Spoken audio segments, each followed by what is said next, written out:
You worked really hard at your studies and scored 70%. You run excitedly to tell your dad. He says, "Okay, you spent so much time studying, so it was expected." You notice that he doesn't say good or well done. And then comes the next line. "But look at your cousin. She studied only for 2 hours and still got 88%. Something inside you shifts. The days of preparation, the late nights, the stress, none of it made any difference. You failed. You are with your friends and everyone is discussing future plans. You mention something you want to do, something slightly ambitious. Someone laughs. You? You will do that? First learn to finish what you start, yaar. Everyone joins in. Yeah, you always lose interest halfway. You also laugh with them. But later, when you are alone, you wonder, was it just a casual joke? And quietly, doubt starts taking root. Your, fir- your first big presentation at work. You prepared for days and you complete your presentation. You answer questions. You sit down. People nodded and smiled and you seem to connect with them. But later, your manager says, "You need to be more confident. You seemed a little unsure. Work on that." You nod. "Yeah, I'll improve," you say. But inside, you start to worry. Did everyone notice? Was I that bad? Different places, different people, but the same feeling. Someone said it once, but you started believing it. You started thinking, "I am not enough." Hello, everyone, and welcome to Tejas Shine from Within. I'm Ansuya, a counselor and guide, and this is a space where we explore simple ideas to help you become your best self. Why does one comment, one joke start shaping how you see yourself? You know deep down that you are not what they are saying, but somehow, over time, you start believing them. Why does this happen? Because your brain is not neutral. It's wired for survival. Thousands of years ago, missing a real danger could cost a life.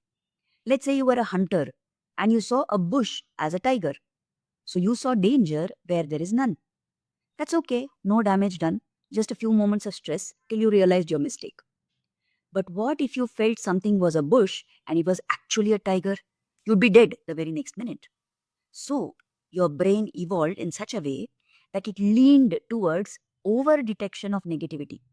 Better to be overcautious than to die. This, in psychology, is called the negativity bias. Your brain is constantly making judgments using incomplete information. And so, it has a natural affinity to assume something is wrong even when nothing is actually wrong. That's why one negative comment which you hear feels stronger than five positive ones.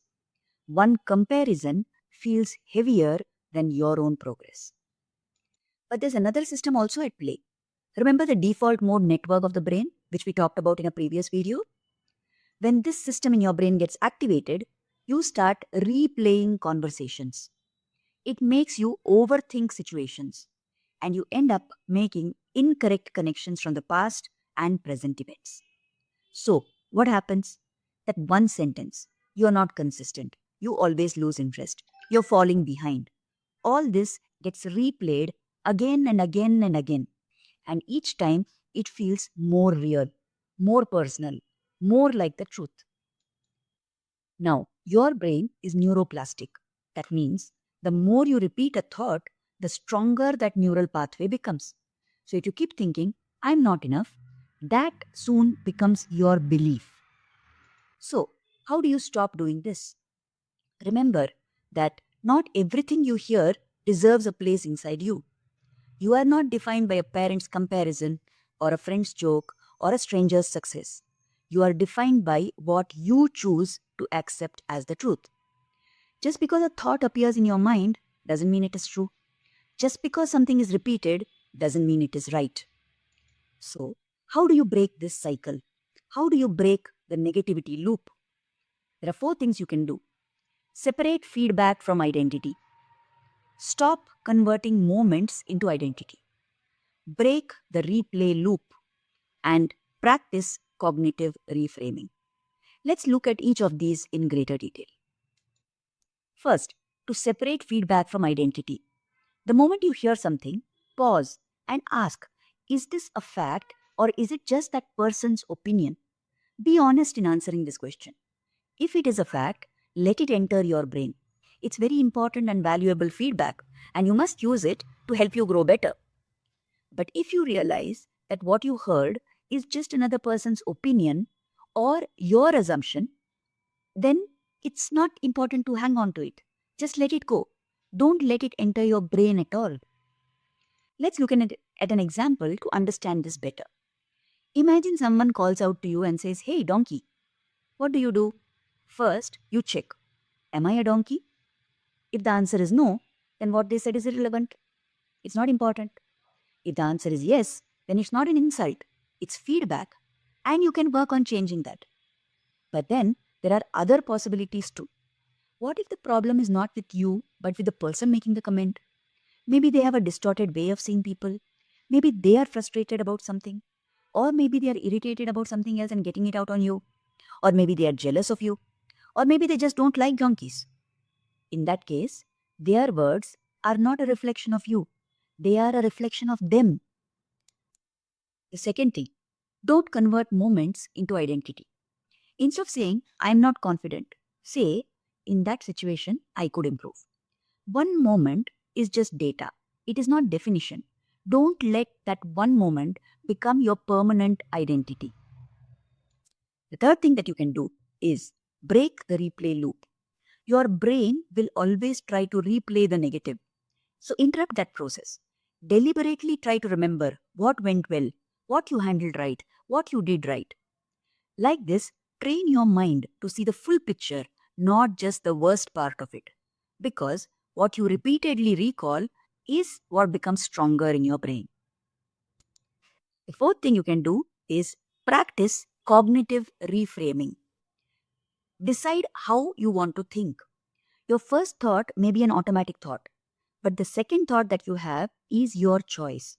Challenge that thought. Challenge any thought that comes to your mind. Is this an absolute fact, or am I simply assuming it? Then reframe it. Like when something goes wrong, instead of saying, "Oh, everything is ruined, it's all a waste," shift to thinking, "Yes, this is a difficult setback, but I'm going to make a plan and I will handle it." This is how you retrain your brain. By repeated reframing, you weaken the old negative thinking pathway and strengthen the new positive thinking one. This is called neuroplasticity in action. Some other things that you can do. Stop unconscious comparison with other people. Don't compare their best moments with your everyday life. That will always feel unfair. Practice gratitude deliberately. Your brain always looks for problems by default because of the negativity bias. So you have to train it to see the positives. Every day, write down 3 things that went well. Small things, big things, doesn't matter. Over time, when you do this repeatedly, you are rewiring your brain to notice what is working, not just what is missing. Another important factor, choose your environment in a conscious manner. We cannot grow in an environment that constantly tries to pull us down. Whenever possible, avoid being around such people. Spend more time with people who are realistic and not judgmental. People who appreciate your strengths. People who give you constructive feedback. People who encourage growth, not comparison. Because when you're in the presence of such people who help you see yourself clearly, your confidence gradually gets built up. So, to summarize all that we spoke about today, our brain is wired with a negativity bias. So, we are quick to notice the negative in what people say to us. If we repeatedly replay these things in our brain, they start feeling true. So, it is very important to filter what comes at us. Whatever happens, ask yourself these questions. Is it true? Is it about me? Is it about them? And only accept that which is true. To break the negativity loop, do these things. Separate feedback from identity. Stop converting moments into identity. Interrupt your mind's negative replays. Reframe your thoughts in a positive direction. Stop comparing with other people. Practice gratitude to notice the good. And connect more with positive people. Remember, you become what you repeatedly allow yourself to believe. So, build your inner voice to reflect your reality. If that voice becomes clear, grounded, and strong, then no outside noise can ever take control. Thank you for watching this video. If you have any questions or thoughts on what we talked today, or you want more information, feel free to reach out to me on WhatsApp or by email. If you have thoughts on what other topics you'd like to see videos on, let me know that too. Namaste and have a great day.